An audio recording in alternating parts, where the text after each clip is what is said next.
Michael Jordan in career, his whole career played 78 games a year. And that's not even counting the playoffs when you're playing, in the preseason. So you're talking about 115 games a year. That dude probably played in about 112 of those 115 games. Please. Here we go. 3 parts. One player has won the scoring title, regular season MVP, was first team defensive player, led the playoffs in scoring, and won the MVP in the finals. All 5 things. It's only happened 4 times in the NBA. You know who the 4 players who do it were? Jordan. Michael never set out games. If Michael set out a game, he made sure he played at least 25 minutes so you saw him play.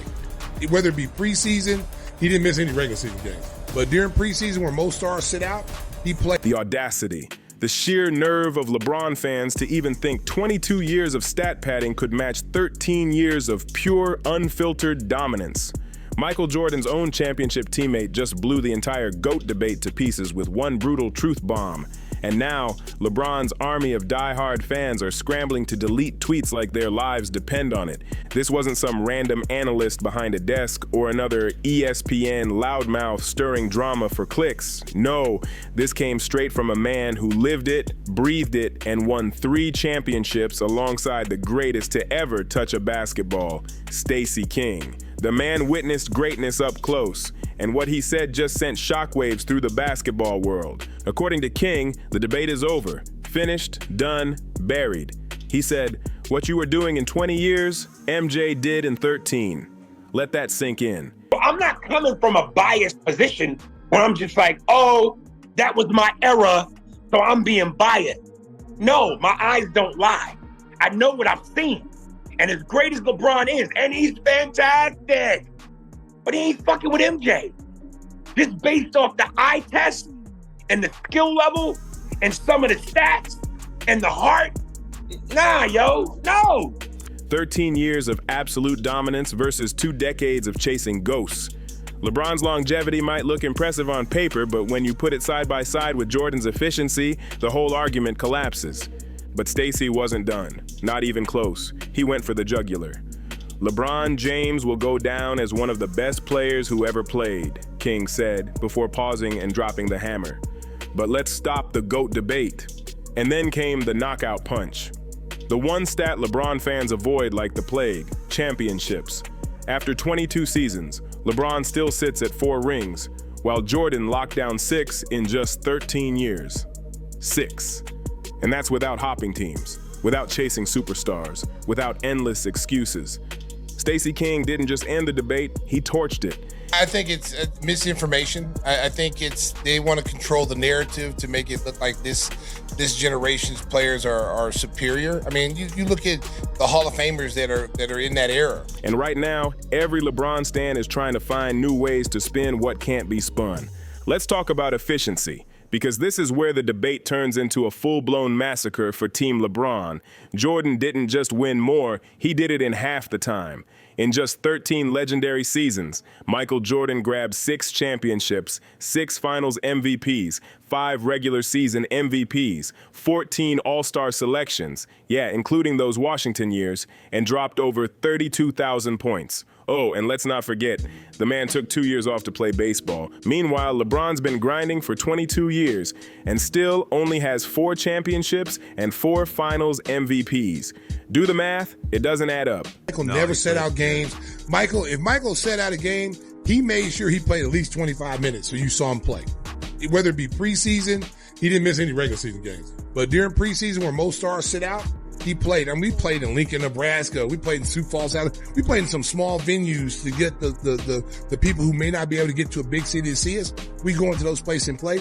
And most star players, I'm not playing in Lincoln, Nebraska. I'm sitting out, Michael would play first and third quarter, 24 minutes to let people see, because he recognized, and Kobe's the same way, that this might be the only time that they're able to afford to see me play. And I want to make sure I put on a show. These guys nowadays, they don't look at it that way. The fans pay these enormous, these crazy salaries. You owe the fans everything you got. Jordan did more in less time, while LeBron's been out here doubling the mileage just to come up short. The math ain't mathing, and deep down, every LeBron fan knows it. But wait, here comes the usual excuse. But LeBron's longevity. Yeah, he's played longer. Great job on showing up to work more often. You don't get a trophy for participation. As Stacey King made clear, longevity without dominance is just being average for a longer period. Young generation is so dismissive of this stat when they go, well, LeBron James has been to the finals this many, and he won this many times, but he's been this many times. That's not greatness, that's persistence. Jordan didn't need 2 decades to prove his point. He could have played until 45, smashed every record, and still walked away with less to prove than LeBron has right now.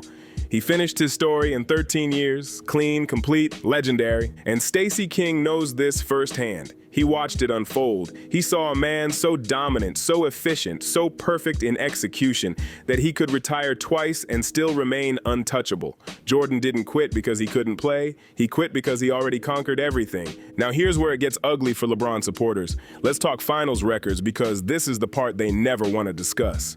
Jordan, 6-0, perfect, flawless, untouchable. The man walked into 6 finals and walked out 6 times a champion. LeBron, 4 wins, 6 losses. That's not greatness, that's inconsistency. I saw MJ play from his prime to his retirement. I saw Kobe play from his prime to his retirement. I've seen LeBron from his prime to his eventual retirement. Jordan never choked when the lights were brightest. No Game 7 heartbreaks, no public meltdowns, no "I'm taking my talents" distractions. Every time he reached the mountaintop, he conquered it. Meanwhile, LeBron's been to 10 finals and lost more than half. That's not GOAT behavior. That's what happens when the moment's too big. Michael never gave anyone the satisfaction of beating him on basketball's biggest stage. 6 appearances, 6 victories, 6 finals MVPs. It's surgical perfection. You can't argue with perfection. And if you think championships are just numbers, you're missing the whole point. Stacey King nailed it. Greatness isn't just stats, it's impact. Cultural, historical, global. Jordan didn't just play basketball, he transcended it. In just 13 years, MJ turned the Chicago Bulls into a worldwide phenomenon. The red and black became as iconic as any brand on earth. He made basketball must-watch TV, turned sneakers into a billion-dollar legacy, and built a brand that still outsells every modern player's shoe line combined. I was with Michael Jordan, not last summer, summer before last. We ran into each other in Europe. And he says, Irvin, I don't know why these guys, because if you look at his record, he almost played every game like 5 or 6 times throughout his career. He didn't miss one game. He played in every game. We wanted to play in every game. Pat Riley or our trainer, Gary Beatty, had to make sure that they said, no. B, don't put on your uniform.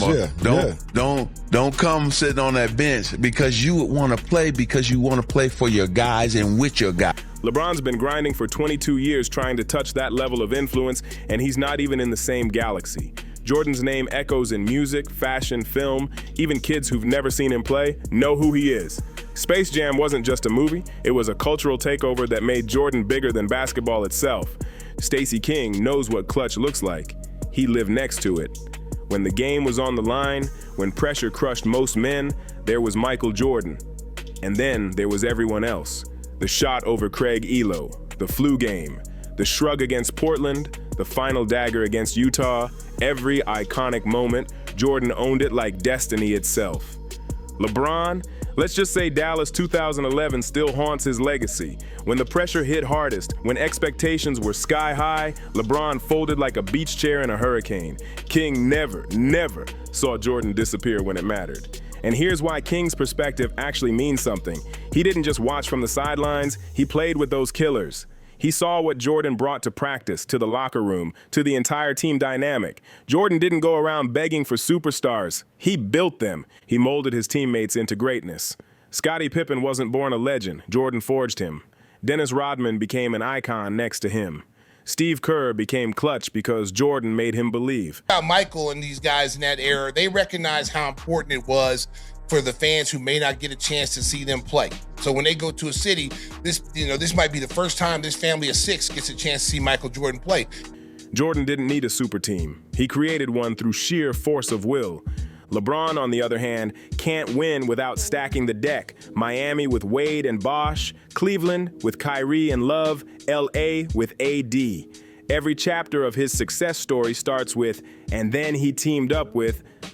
That's not leadership, that's dependency. And for the Jordan played in a weak era crowd, please tell that to Magic Johnson, Larry Bird, Hakeem Olajuwon, Karl Malone, John Stockton, Charles Barkley, all certified killers.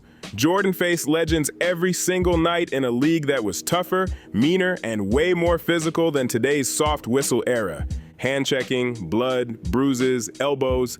That was Jordan's playground. And through all that brutality, he still stood alone at the top. LeBron's playing in the softest era the NBA has ever seen. Jordan or LeBron, who's the GOAT? I low-key think Mike's so competitive, bro. Mike could come out of retirement right now to play Bron and do it. Do you know what Michael Jordan had to deal with, bro? He can go over his finals opponents. You tell me who lost. The Heat played a Thunder team with Kevin Durant, Russell Westbrook, and James Harden in the finals. I like how you say who was going to guard Mike on that Thunder team? James Harden. So you mean to tell me He's so cute. You think that's so cute? Flagrant fouls for breathing too hard, technicals for making eye contact. And even with all that protection, he still needed 22 years to scrape together 4 championships. Let's be real. If Michael Jordan played in today's no-defense era, he'd be averaging 45 a night without breaking a sweat. Stacey King called it out plain and simple. LeBron falls short in every area that actually defines greatness. So let's break it down by the numbers. Scoring titles, Jordan, 10. LeBron, 1. That's right, 1 scoring title in 22 seasons. Defensive Player of the Year, Jordan, 1. LeBron, 0. Jordan dominated both ends of the floor. Steals titles, Jordan, 3. LeBron, 0. All NBA first team selections per season played, Jordan still crushes him. Winning has a price, and leadership has a price. So I pulled people along when they didn't want to be pulled. I challenge people when they don't want to be challenged. And I earned that right because my teammates came after me. They didn't endure all the things that I endured. And here's the stat that seals the coffin. Jordan's career average, 30.1 points per game. LeBron's, 27.2. Jordan wasn't just better, he was more efficient, more ruthless, more dominant. Stacey King summed it up perfectly. LeBron will never surpass legends like Kobe Bryant, Kareem Abdul-Jabbar, or Wilt Chamberlain in the all-time rankings. And coming from a man who shared a locker room with Jordan, that hits different.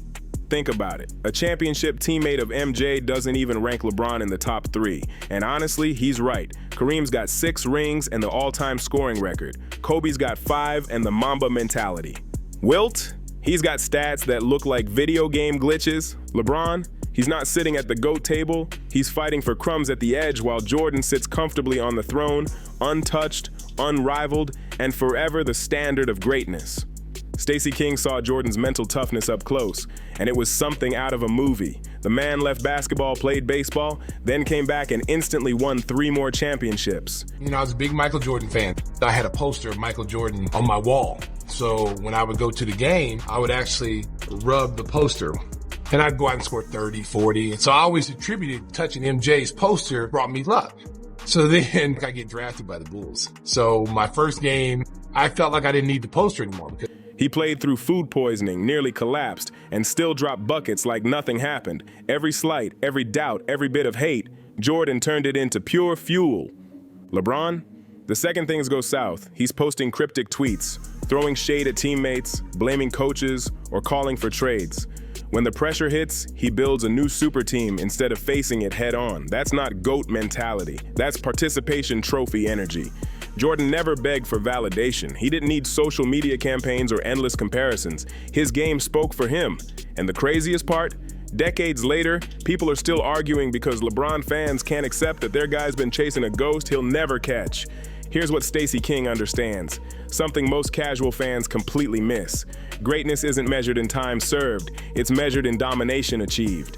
Jordan didn't need 2 decades. He conquered basketball in just 13 years, 6 championships in 8 seasons, 10 scoring titles, 5 MVPs, 2 retirements, still perfect in the finals. He didn't just dominate, he defined the word. The part about playing with Mike, knowing that every time you walk into an arena, it's going to be packed. You know what I'm saying? And there ain't no better, y'all know. That's dope. Y'all know. And knowing that, it was like with being with the Beatles or somebody, man, that every place you go, we would drop MJ off. He became a cultural icon, a global brand, and the gold standard for greatness long before he even turned 40.